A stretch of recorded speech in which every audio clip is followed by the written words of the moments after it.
Je suis prêt.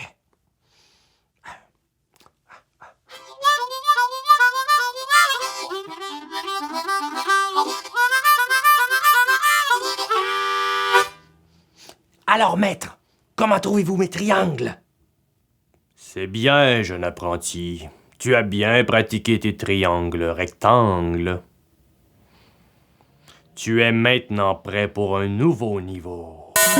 Oh! Un nouveau niveau? Je vais te présenter le grand maître Triangule Isocèle. Mais tu dois fermer les yeux le temps que je l'appelle, car on dit que celui qui regarde son arrivée en perd la vue. Oh! Parfait! Un instant. Je me cache les yeux. Attention.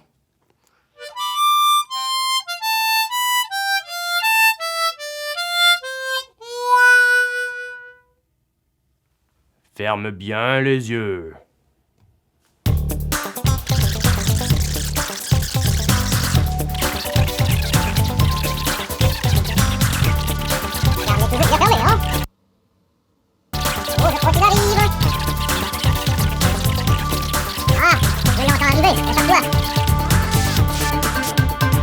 Bonjour, jeune apprenti. Oh! Le grand triangule isocèle! Bonjour! Je suis Triangule Isocèle.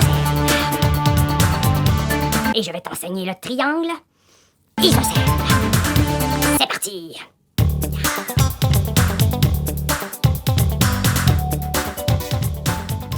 Bonjour et bienvenue à Harmonica Vaudeville. Aujourd'hui, je vais te donner un nouvel exercice technique.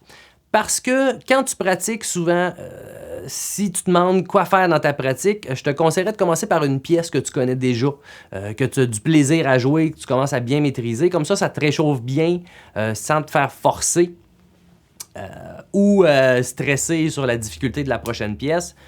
Juste pour faire un genre de petit début positif à ta pratique. Après, là, tu peux te mettre un exercice technique pour commencer à travailler de quoi que tu veux améliorer au fil du temps. Et par après, ben là, tu pratiques les nouvelles pièces que tu veux jouer. L'exercice que je vais te montrer aujourd'hui, je t'en ai souvent parlé, c'est les fameux triangles. Tu vas voir que je capote sur les triangles. J'en mets toujours dans toutes mes pratiques, sens horaire, anti-horaire. Jusqu'à maintenant, on a vu le triangle rectangle, ce qui veut dire avec un angle droit, si tu ne savais pas, ça va être pratique pour l'école. Triangle, rectangle, il y a un angle droit. Ce qui faisait que ça faisait des triangles ou des mélodies, des motifs sur 2 trous de ton harmonica. Exemple, il y avait le 4 tiré, 3 tiré, 4 poussé. Puis là, on savait vu comment le déplacer sur d'autres trous, comme sur le 2 et premier trou. Et horaire, anti-horaire. Bref, si tu ne sais pas de quoi je parle, va voir le vidéo sur les triangles. Le lien apparaît à l'écran. Et aujourd'hui, on va aller un petit peu plus loin. On va aller visiter le triangle isocèle. Ce qui veut dire, ça va nous permettre d'amener le concept sur 3 trous. Exemple, je vais m'en tenir sur ton harmonica entre le 3e et 8e trou, parce qu'on va faire une petite descente puis une montée avec. Parce que je sais que les aigus, pour certains et certaines encore, vont être un petit peu plus difficiles ou dangereux.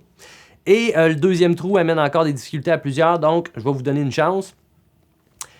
Premièrement, tu vas voir que ça fait, tu tires, exemple, le 8, tu vas pousser le trou à côté, le 7, et tu vas tirer le 6.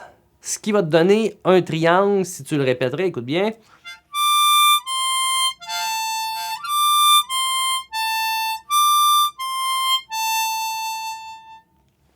Fait que là, déjà, ça va te faire déplacer un peu, gérer tes distances sur ton instrument. Et après, on va le descendre. Je vais te faire le trait descendant et après, je te l'explique. Écoute bien ça.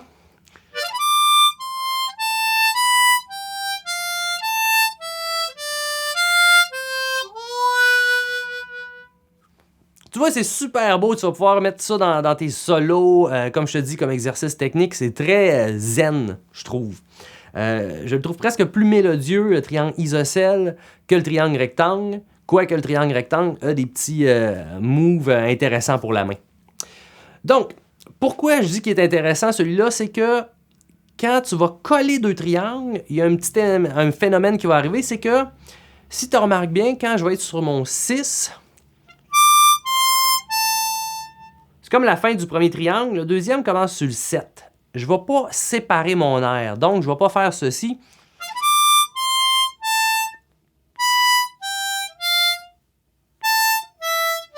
Et ainsi de suite. Je vais comme les souder ensemble, ce qui va me permettre de développer encore la gestion de l'air.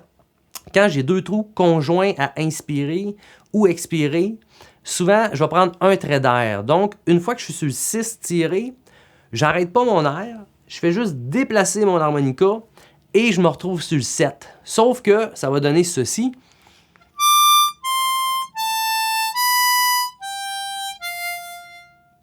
Ce qui est déjà mieux. Je te fais un exemple sans et avec la liaison. Sans.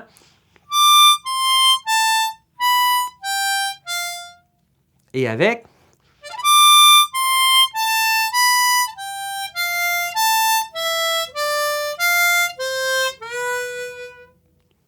Chose à penser et se rappeler, c'est un exercice technique, oui, mais tu vas pas venir bon en faisant de la technique sans sonorité, sans musicalité. Donc, si tu dis je pratique ça avec le métronome à chaque jour depuis 1 an et je joue très vite mes triangles isocèles, mais que ça sonne, puis c'est tout croche, c'est lettre. Si tu fais ça dans un solo, ça reste lettre. Si tu fais ça dans la mélodie, c'est toujours lettre. Donc, prends du temps, vois ça comme une petite mélodie légère.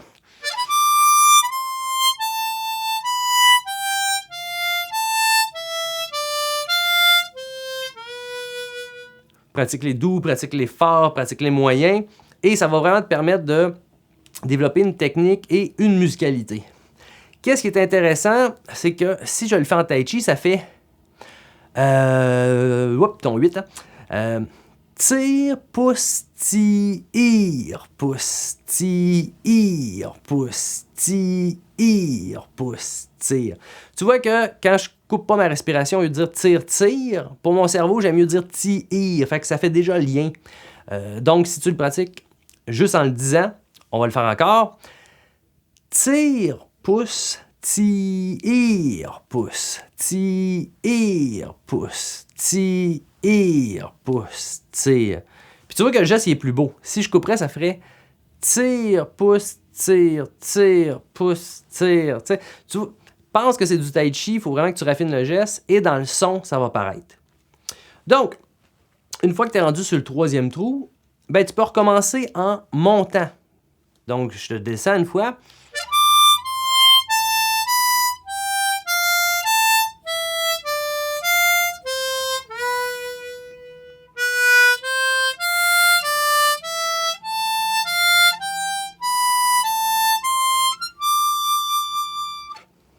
Et après, tu peux vraiment t'amuser à faire tout ton harmonica si tu es rendu là. Tu peux commencer à explorer, à pousser les notes. Donc, ça fait pouce, tire, pouce, ouce, tire, pouce, et ainsi de suite. De toute façon, on va en reparler. Mais c'était vraiment pour te rajouter un petit exercice technique qui est musical parce que je le trouve super beau. Et ça va te permettre de développer le déplacement sur ton instrument. Voilà! C'est tout pour l'exercice technique. Maintenant, j'aurais une petite question aussi à te poser par rapport à ta pratique. Parce que, tu vois, on se voit à chaque semaine, tu me vois beaucoup. Moi, avec les commentaires, je réussis petit à petit à te saisir. Mais j'aimerais t'offrir différents programmes par rapport à la pratique que tu mets par semaine. Donc, donne-moi une idée, premièrement, où tu pratiques. J'aimerais bien savoir, est-ce que c'est à la maison, dans un parc, en marchant sur la rue, dans ton automobile, ça arrive beaucoup, je l'ai vu. Et ta durée de pratique, est-ce que tu 5 minutes, 10 minutes, 15 minutes, 6 heures, 12 heures? Et par semaine, c'est quoi ta fréquence? Tu à chaque jour, aux 2 jours, aux 3 jours? Est-ce que des fois tu pratiques pendant une semaine, après ça t'arrêtes? Juste donne-moi différentes infos comme ça, puis ça va me permettre de vraiment te donner des petits trucs pour arriver à ou pratiquer plus ou tout simplement pratiquer mieux, tout en pensant qu'on fait ça pour jouer, pas juste pour rester à pratiquer. Donc, écris-moi ça dans les commentaires en dessous. Si tu as des questions, des commentaires, gêne-toi pas pour me le dire aussi. Si tu sais pas encore que j'ai un site internet, va voir harmonicavaudeville.com. Il y a des trucs qui s'en viennent là-dessus aussi, donc garde l'œil ouvert. Et on se revoit le prochain cours.